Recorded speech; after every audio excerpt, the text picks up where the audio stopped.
Hi guys, what's up? Ramon here. In this video I'm going to benchmark Resident Evil 6 on a single GTX 1070 paired with a Core i7-860.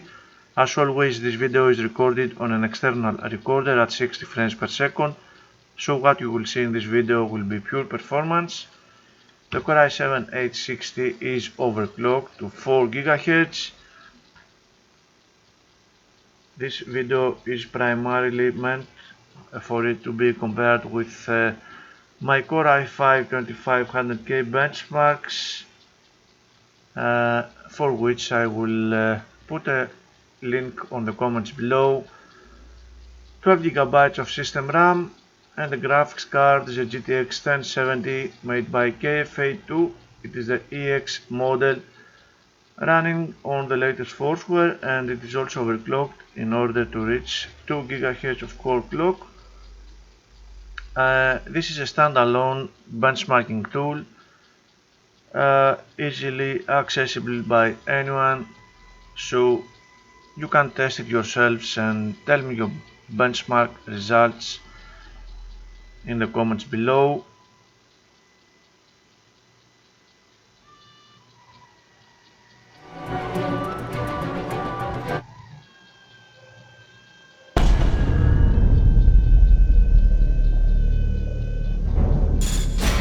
A quick check for the graphics settings: 1080p resolution, and everything else is maxed out. No vertical sync, of course, since this is a benchmark. I was using the exact same settings on my Core i5.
$17,800 score.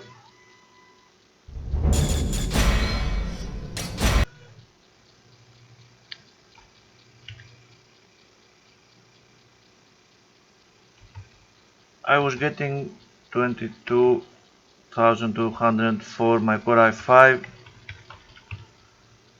We have a performance advantage of 25%, again a reasonable performance advantage for the Core i5 compared to the Core i7 due to the higher clock and a little better IPC. These tests, the DirectX 9 tests, are mostly useful for single core performance nowadays. This benchmark is quite CPU limited. As you can see, the GPU usage is far from being maxed out for the GTX 1070. So although it is quite an old benchmark, it's still quite interesting if you start comparing CPUs, different CPUs with the same fast video card. So we will be able to see in the future how fast how much faster a better processor would be with the GTX 1070.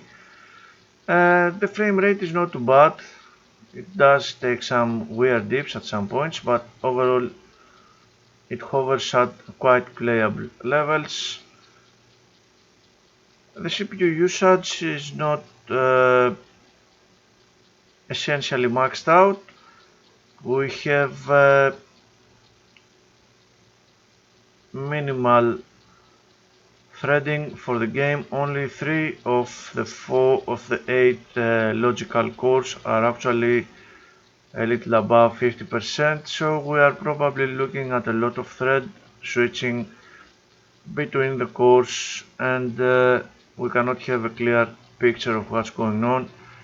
You can see, however, the CPU usage is below 40%, and still the game is extremely CPU limited, so a lot better threading could be achieved, but maybe not at this time. For each time it should be okay, I guess. CPU temps are okay. GPU temps also okay. RAM usage at only 2 GB for the whole system. So the benchmark actually takes around 400 MB, nothing too serious. It's just a benchmark after all. 2 GHz achieved throughout the run.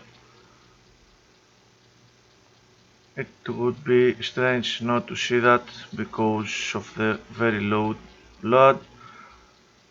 Video RAM usage maxes out at 750 MB, very light on the video RAM, as it is a quite old engine by now.